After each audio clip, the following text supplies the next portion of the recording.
Oke, untuk hari ini, hari Selasa, tanggal 20 bulan 5, 2025, kita akan melakukan preventif mandiri cooling tower. Sedikit penjelasan sebelum dilakukannya preventif mandiri. Mungkin kalau untuk cooling tower ini fungsinya mungkin dari teman-teman sudah tahu untuk mendinginkan air yang panas dari kondenser dan sudah dilakukan sirkulasi melalui cooling tower dan akan kembali lagi ke cooling tower. Dia akan dalam keadaan suhunya yang lebih rendah.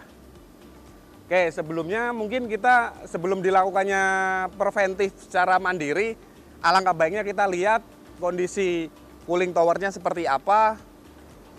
Mulai dari lumut-lumut yang menempel di fillernya, terus ada di baksin bawahnya cooling tower. Dan ini sangat mengganggu ya, dan dari sisi masalah nilai pH itu pasti akan tinggi.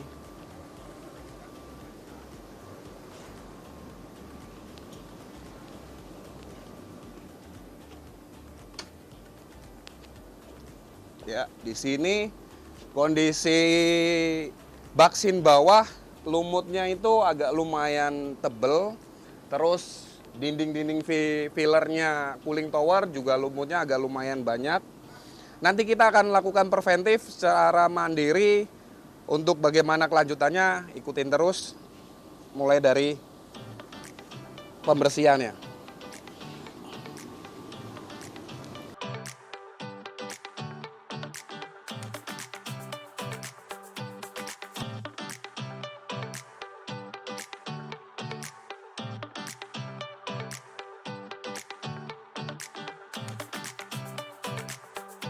Sebelum dilakukannya preventif mandiri, apa aja yang perlu disiapkan APD-nya? Kita ada sarung tangan untuk melindungi sebelum dilakukannya pembersihan. Terus sama sarung tangan sama masker juga. Terus ada sepatu boot. Dari teman-teman mungkin bisa menyesuaikan aja ya, apa aja yang sekiranya APD-nya yang perlu dilengkapin. Kita langsung untuk melakukan preventif mandiri, kita menggunakan APD dulu.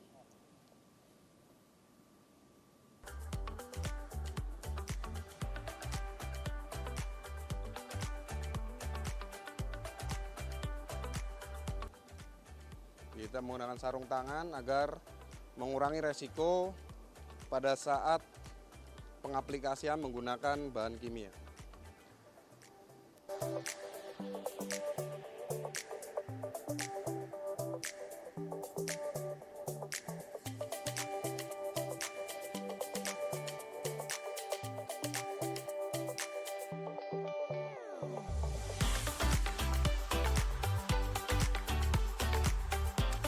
Oke, untuk yang sebelumnya kita udah memperkenalkan APD-nya dan alat-alatnya kita perkenalkan juga untuk alat-alat yang digunakan pada saat servis cooling tower. Ini kita menggunakan jet steam, terus dibantu menggunakan vakum pada saat setelah selesai nanti kerak-keraknya kita vakum di baksin bawah. Terus mungkin ada seperti sikat baja seperti ini. Terus untuk yang sekiranya kayak baksin bawah, kita bisa menggunakan sikat yang biasa. Untuk peralatan-peralatan pendukung mungkin bisa menyesuaikan seperti kunci pipa.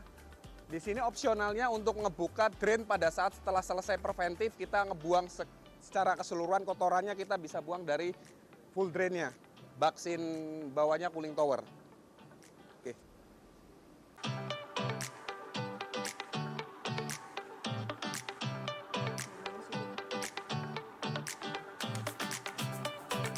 Oke, apa aja bahan-bahan yang disiapkan untuk dilakukannya preventif mandiri? Di sini kita ada menggunakan HCl dengan kandungan 33% dan asam sitrat. Untuk total ini ada 5 liter, kita menggunakan perbandingan 1:4. Ini khususnya untuk baksin bawah ya, karena ada kandungannya HCl. Jadi kalau semisal dari teman-teman itu kena besi, otomatis dia akan bereaksi dan akan memuai juga, tergantung dari campurannya. Dan untuk di sini kita menggunakan perbandingan 1:4.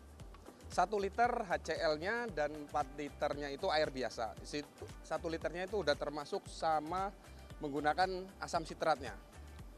Nah, yang ini kita menggunakan asam sitrat dengan campuran oksalit acid.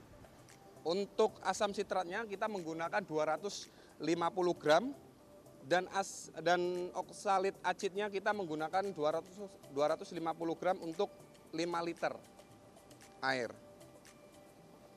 Dan ini khususnya untuk oksalit acid, dia pure semuanya full 4 liter. Dan ini asam sitrat untuk 4 liternya itu dengan kandungan asam sitratnya kita menggunakan 250 gram. Untuk masing-masing penggunaan kita campurkan menggunakan Vanish. Untuk yang 5 liter kita menggunakan 250 ml, sedangkan untuk yang 4 liter kita menggunakan 100 ml Vanish. Boleh teman-teman bisa menyesuaikan menggunakan penghilang noda merek apapun.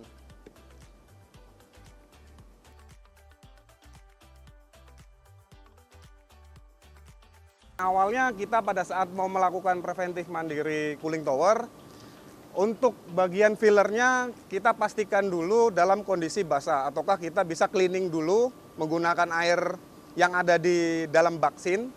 Kita manfaatin untuk membersihkan tahapan pertama dulu. Setelah pengaplikasiannya di filler itu udah basah, baru nanti kita bisa menggunakan chemical yang sudah disiapkan, seperti bahan-bahan yang sebelumnya kita sudah tunjukkan. Setelah kita sudah melakukan pengaplikasian menggunakan chemical, jangan lupa kita tunggu kurang lebihnya sekitar 60 menit. Sembari kita menunggu setelah pengaplikasian menggunakan chemical, kita bisa membersihkan bagian-bagian sisi dalam, khususnya untuk di atas bagian baksin bawah cooling tower, ataukah di sekelilingnya baksin bawah yang kondisinya memang lumutnya itu sudah agak lumayan banyak. Kalau itu dari teman-teman mungkin opsional, tergantung unit masing-masing yang ada di tempat teman-teman ada. Untuk dalam kita udah bersihkan, nanti tinggal baksin bagian bawah yang ada di dalam cooling tower nanti kita bersihkan. Setelah semuanya sisi luar dan sisi dalamnya untuk cooling tower sudah memastikan sudah bersih, nanti tinggal kita fokus kerak-kerak kita bisa sedot menggunakan vacuum cleaner yang peralatan yang kita tadi sudah tunjukkan. Untuk bagian sisi bawah baksin cooling tower, nanti kita tinggal menutup drain yang ada di bagian bawah cooling tower. Untuk selanjutnya nanti kita tinggal menunggu suplai air yang untuk distribusikan ke cooling tower.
Oke, setelah dilakukannya bilas menggunakan chemical, langsung kita bilas terakhir.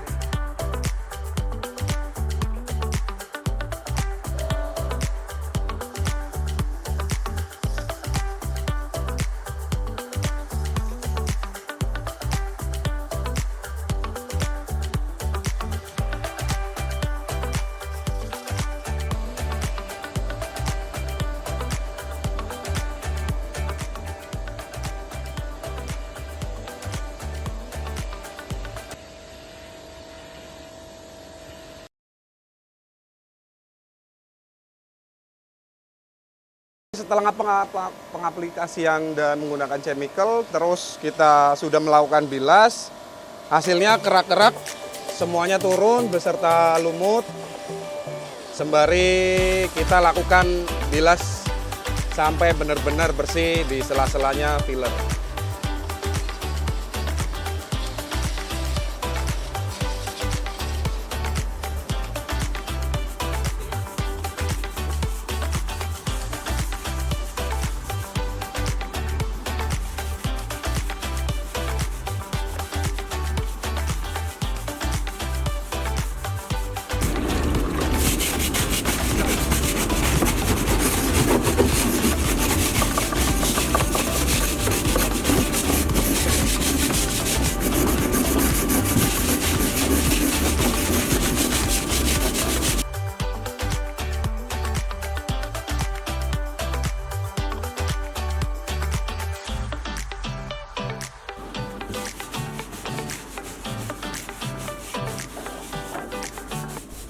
Oke, setelah kita melakukan pengaplikasian menggunakan cairan pembersih di baksin bawah, untuk selanjutnya kita bisa melakukan pembersihan di baksin bawah menggunakan air dan dipastikan supaya cairan pembersih tidak ada yang masih tersisa di baksin bawah.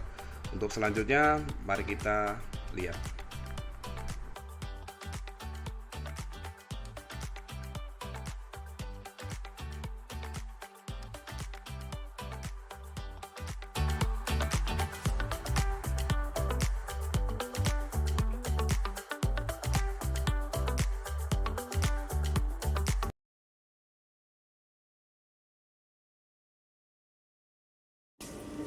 Oke, untuk finishing pekerjaan untuk cleaning cooling tower sudah selesai. Terakhir masalah pekerjaan itu kita melakukan pekerjaan vakum kerak kotoran dan lumut yang ada di baksin bawah. Dan untuk selanjutnya kita tinggal melakukan supply air masalah pengisian di cooling tower, khususnya untuk nomor 1 di baksin tower. Oke, terima kasih.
Oke, untuk selanjutnya setelah kita sudah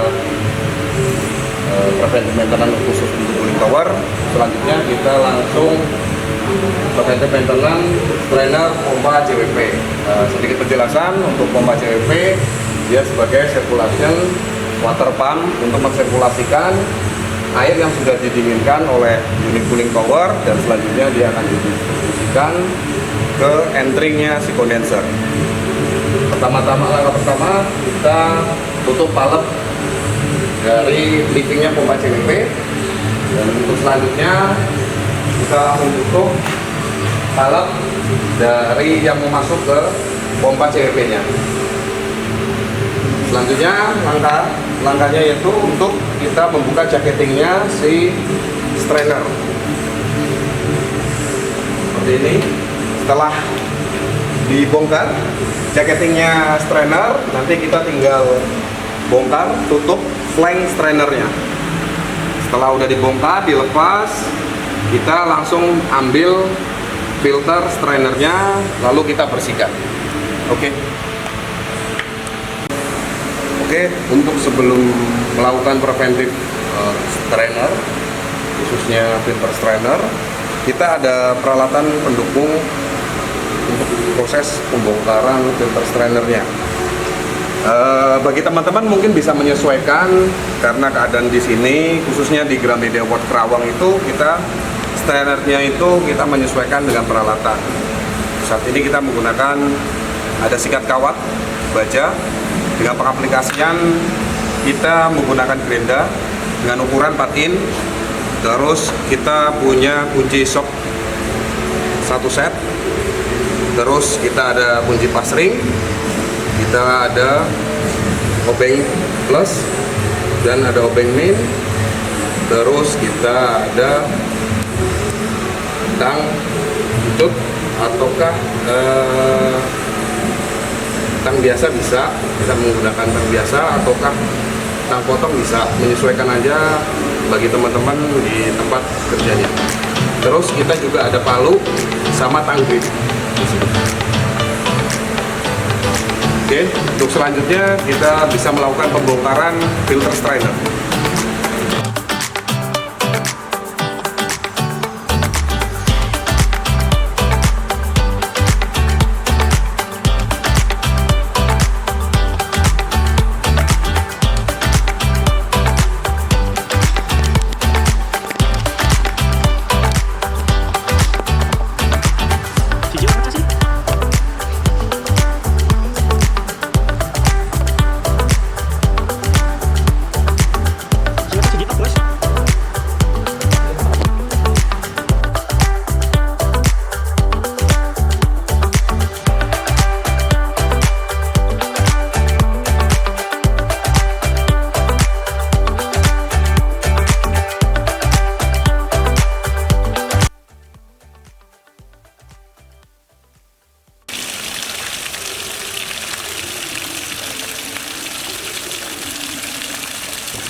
Oke, setelah kita membongkar kondisi strainer WP nomor 1, 2, 3, kita melihat kondisinya filter strainer itu dalam keadaan lumayan bersih ya. Jadi tidak terlalu memakan waktu untuk cleaning selanjutnya si strainer ini. Karena satu, penjelasannya kalau semisal kondisi strainer seperti ini, otomatis kondisinya si cooling tower sudah dipastikan dalam keadaan bersih. Dan untuk si cup kondensernya, cup kondenser chiller itu pasti akan terjaga, sehingga kondisi nilai approach-nya juga akan bagus. Karena air yang disirkulasikan melalui pompa CWP itu kondisinya benar-benar bersih.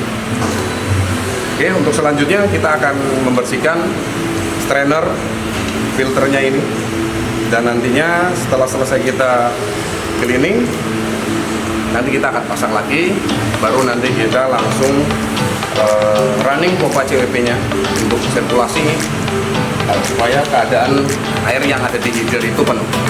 Cukup sekian.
Oke, setelah kita melakukan cleaning filter strainer, untuk selanjutnya kita bisa pasangkan di unit strainernya.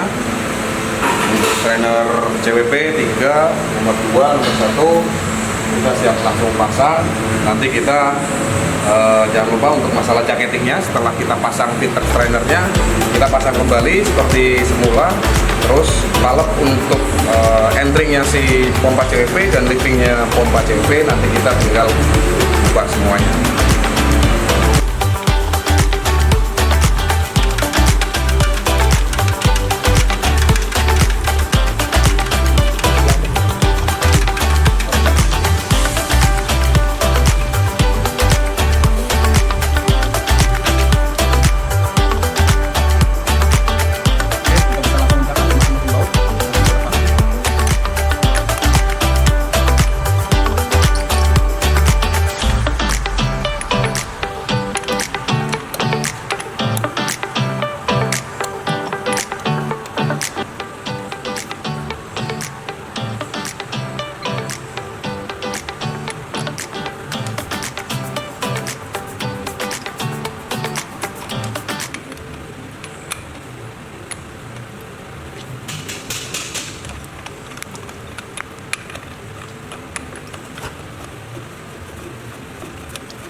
Oke, kita bisa pasang lagi untuk penutup strainernya atau kontaknya. Selanjutnya kita bisa pasang sekalian sama jaketingnya untuk strainernya.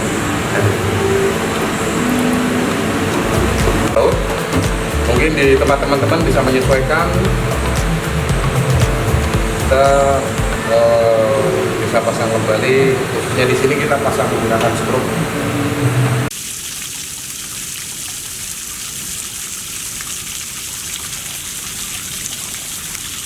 Oke, selamat pagi. Aktiviti daily yang dilakukan Gramedia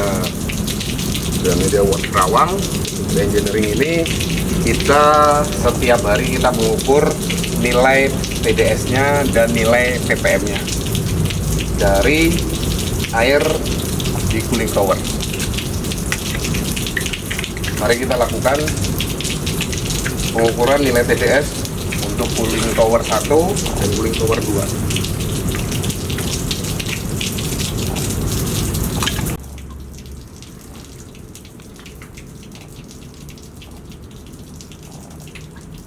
Untuk nilai pH-nya ini menunjukkan 9,3. Untuk nilai TDS-nya pada cooling tower 1 itu 595.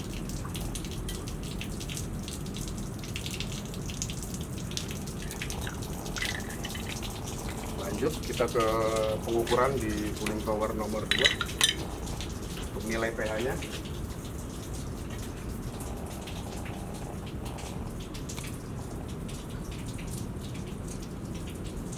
Di angka 9,3. Terus untuk nilai TDS-nya itu di angka 604. Oke, untuk langkah selanjutnya daily preventifnya itu kita melakukan vakum secara manual untuk cooling tower nomor 1 sebelum dilakukannya running operasional. Oke, kita lanjut langsung melakukan cleaning pada baksin bawah menggunakan selang secara manual. Dengan kondisinya kerak setelah dilakukannya preventif maintenance secara mandiri dan dilakukannya sirkulasi dengan keadaan kotoran masih banyak mengendap di baksin bawah. Seperti ini.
mungkin itu saja yang bisa kita share untuk perawatan cooling tower.